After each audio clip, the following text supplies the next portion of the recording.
ویو قرضونو کې گیر دی کاروبار بند دی علماء وی دی ماسخوتن د مانځه نه پس په پابندۍ سره 1500 پیری درود شریف شروع کی قرضونه او کاروبارونه هر څه به قرضونه به ختم شي او کاروبار به کوله وشي الله به چری نه غریب کوي چې کم سړی درود شریف ډیر وایي یو هغه دا وجه لیکلي چې دام د رزق د پراخۍ دپاره چې دې سړي باندې به غربت نه راځي چې کم بنده درود شریف وایي کنی شروع کوي درود شریف وایي غربت به نه راځي انشاءالله همیشه به دې مالدار بل علماء هغه لیکلي دي وایي چې کم سړی حجونه او عمرې سیوا کوي دی به نه غریب کیږي مونږ خو وایو چې که حج او عمرې لزم جو ټولې پیسې به په دې ولګي نو بیا به څه کوو چې کم سړی حجونه او عمرې ډیر کوي دی به نه غریب کیږي یا لیکلي په ده به الله مالداري راولي دی به الله نور مالداري چې حج له ډیر ځي او عمرو له ډیر ځي دی به الله نور مالداري او نور مالداري به پې الله راولي بله وجه یې لیکلې ده سبب یې لیکلی دی د رزق د پراخۍ دپاره چې وی کله سړی په درستخوان ناست یو ډوډۍ خوري او په دې درستخوان باندې دا واړه واړه بوچړي پاتې شي چې دا دی رالی او دا خوري یو به دی الله غریب کوي نه او بل به د حافظه مضبوطوي د ده نه به ییر نه راځي نن سبا زنانو ته څومره د ییرو مسله ده ییر دی رانه ییر شو رانه چې دقه د درستخوان د بوچړي رالی او خوري یو بای الله غریب کوي نه او بل بای الله حافظه مضبوطه کی د دې سړي حافظه به مضبوطه وي د نه به ییر نه راځي چې دغه بوچړي خوري چې کم په دې درستخوان باندې پاتې کیږي او دی به نه غریب کیږي نن سبا د غربت غټه وجه چې د هغه د رزق بې قدري ده بوچړي خواړه څه کوي چې لوښو کې به ډوډۍ پاتې شي او هغه به په ناوګو کې په لارو کې بهیږي په هغې ناوګو کې چې هغې کې به د پلشونو او د غسلخانو اوبه بهیږي او د هر کور نه چې اوبه را بهیږي په نالو کې پکې چاول را رواني د وروج د ډوډو هغه بوچړي پکې را روان وي په دې پسې غربت را روان دی او نیستي پسې را روانه چې دی د رزق بې قدري کوي دا د رزق بې قدري ده دا بوچړي چې په درستخوان پاتې شي په خپله هم خورئ او بچو ته م وایه دا بوچړي روچتوه دا خورئ په دې الله د بنده رزق سیوا کوي دا بنده به نه غریب کیږي تاسو به لیدلي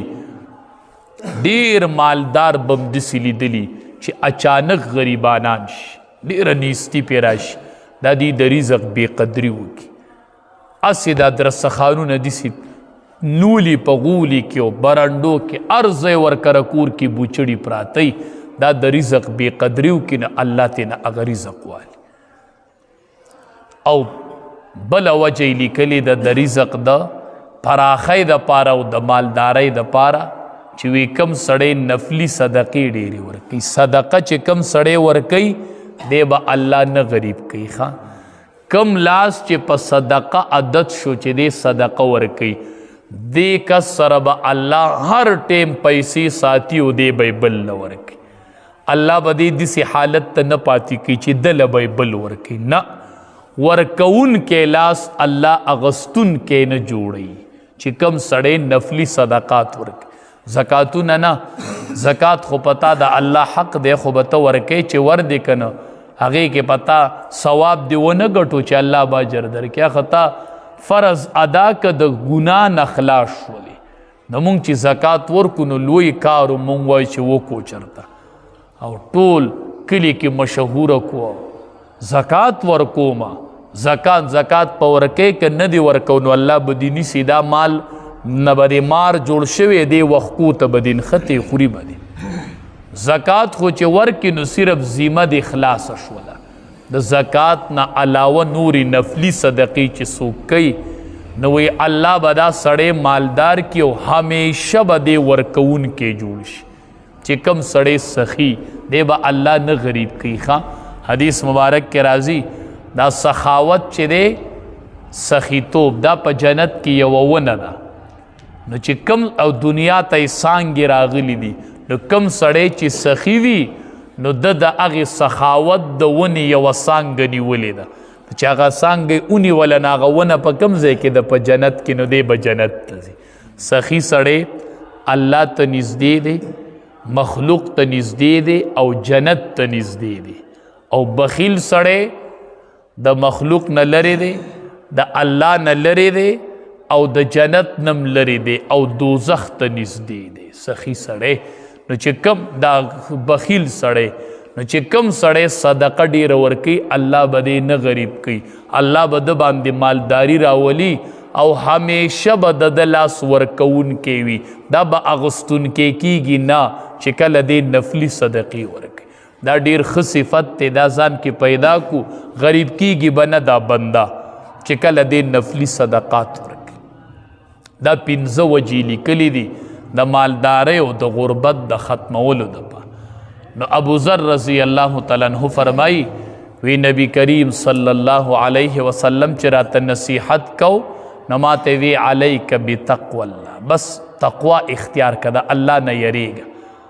قلت ما ورته وی د الله حبیب زدنی، نور راته پسې لږ سیوا وکړه، نور نصیحت راته وکړه. وی نبی علیہ السلام راته وی چې علیک بتلاوت القرآن، یو د الله نه یریږه او یو د قرآن تلاوت شروع فإنه د قرآن تلاوت شروع کا فإنه نور لک فی الارض وزخر لک فی السماء. الله نه یریږه ما ورته وی چې نور نصیحت راته وکړه، نو وی چې د قرآن تلاوت کوه. دا په ځمکه کې نور دی او په اسمان کې ذخیره ده.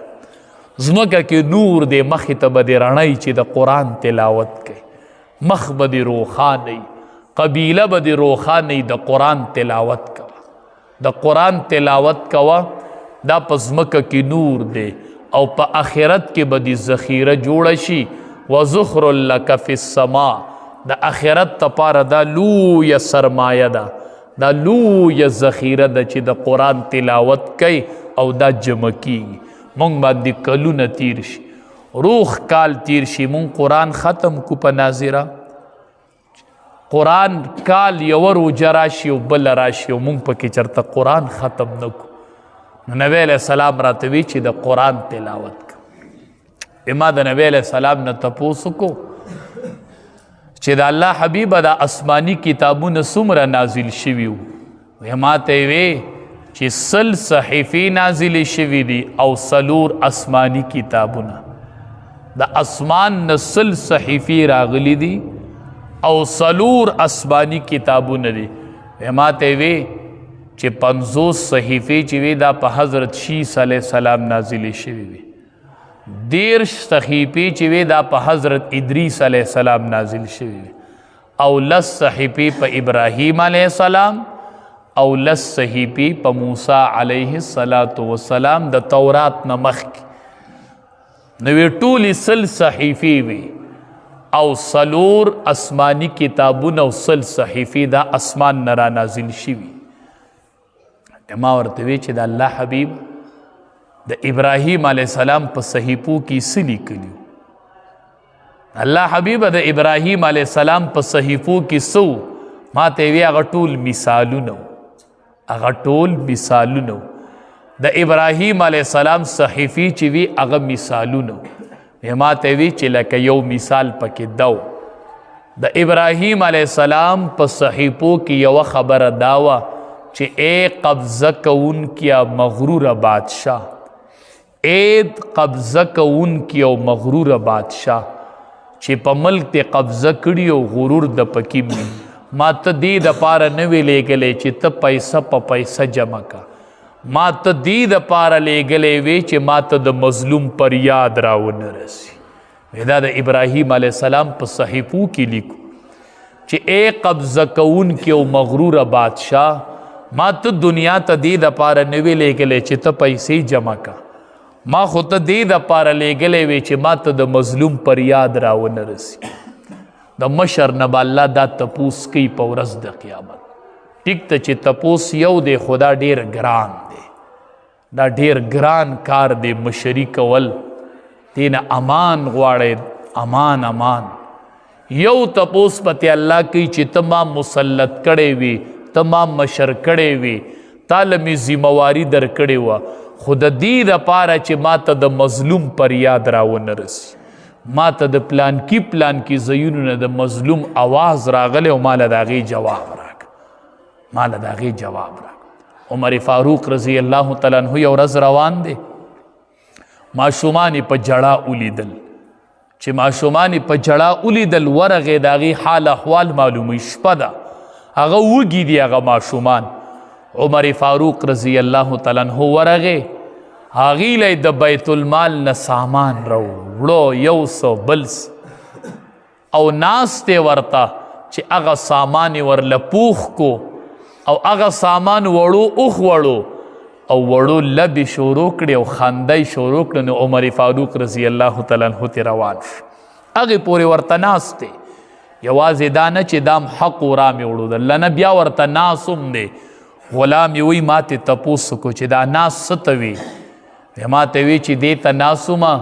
که قیامت کې رانه الله تپوس وکړي چې ستا په رعیت کې په پلانکۍ شپه باندې ماشومانو جړلي وو، ما له د هغې جواب راکه. زه به ورته وایم چې الله هغې پورې ورسره ناسومه چې د څو پورې مې هغه ماشومان خندولي نه والله، چې مې خندول نو هلته زه راپاڅېدلی ومه، نو هو د جړا جواب یې په خندا واله. الله ما خو هله پرېښي وو چې کله مې وخندول نو را روان شومتې. نو الله به ورته وایي ما ته دې دپاره لیږلی وې چې ما ته د مظلوم فریاد راونه رسي، د مظلوم خیره راته راونه رسي. حدیث مبارک کې راځي نبی کریم صلی الله علیه وسلم چې به کلم د علاقې حاکم مقررو، مشر به مقررو،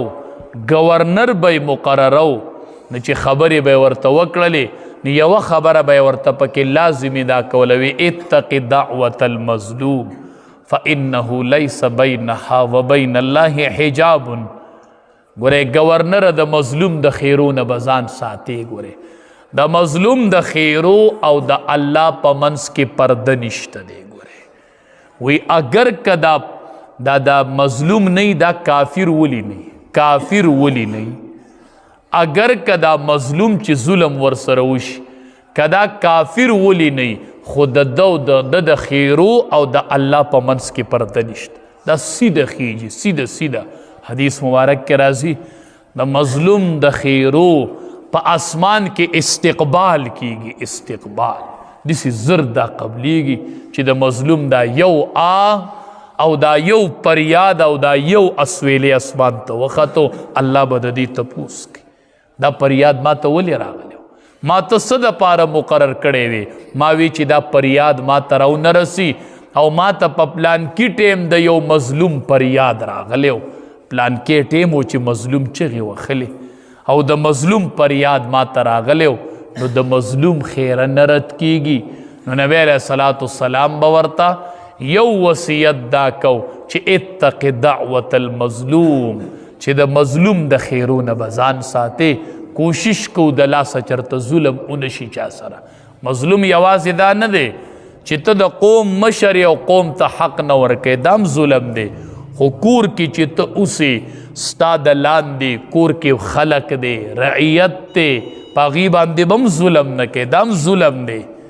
دام ظلم دی. دا ظلم نه دی. د دې نه بل نن سبا غټ ظلم شته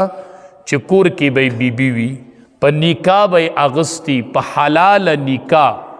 او هغه بیبي به د ده تابعداري، د ده په کور کې به ناستی، دله به چای روټۍ او د ده نظم انتظام به برابرۍ، او دی په کلونو باندې د هغې سره خوږه خبره نه کوي او هغې ته کنزل کوي، عمر بر د هغې سره ظلم شروع کړی. دا ظلم نه دی، دا مظلوم نه دی دې کور کې چې دا خیرو کې اتق دعوة المظلوم. د دې نه بل غټ ظلم شته، دا کله 20 کالی کله 30 کالی، د چا سره د بیبیانو 20 کلونه وشول، د چا سره 30 کلونه وشول چې 30 کاله هغه ستا په کور کې ناسته ده او ته خوږه خبره نه کوې، خوږه خبره ورسره نه کوې او ظلم ورسره شروع دی او معلقه دې ساتلې ده او تنګه دې په کور کې راوستې ده، نو هغه چې شپه شي او ماښام شي نو یو لاس اوچت کړي. ډېر خلق نن سبا چې مشکل کې نښتې دی خاوندان، د هغې غټه وجه دا ده چې د هغې په خلاف ښځو لاسونه اوچت کړي دی وایي دا خو زما څه مور نه ده چې ما ته خیرې کړي چې قبولي به شي دا خو مې مور نه ده زوا مور دې نه ده خو مظلومه ده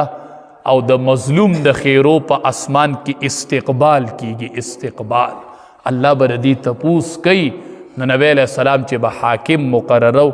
مشر به مقررو ورته به وي اتق دعوة المظلوم د مظلوم د خیرو نه به ځان ساتې چا سره به ظلم نه کوي چا سره به زیاتې نه کوي نو څومره خلق چې زمونږ ماتح وي که هغه بیبیانې دي که هغه نوکران دي که هغه شاګردان دي که هره کې زمونږ د حکم د لاندې وي پکار ده چې د هغې سره ښه روابط کوو ډېر کرته دا مشران نه خبر او هغې پسې شاته په رعیت کې خیري شروع وي خیري کوي نو د ده سمه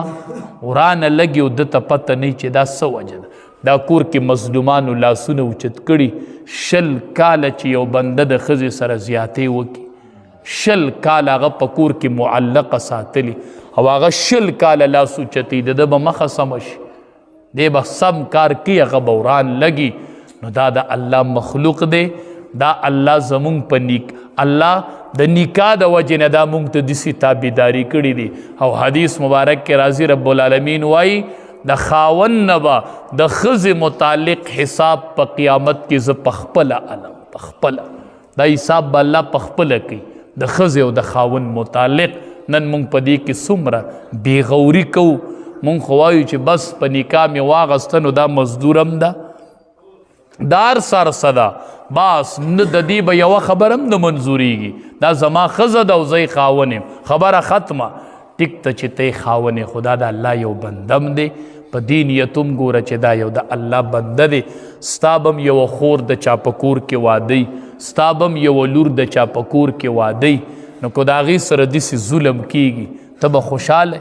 نو هلته مور او پلار ټوله محله د دې د لاسه ټول کلی بګړاویږي رب العالمین دې مونږ له د عمل کولو توفیق را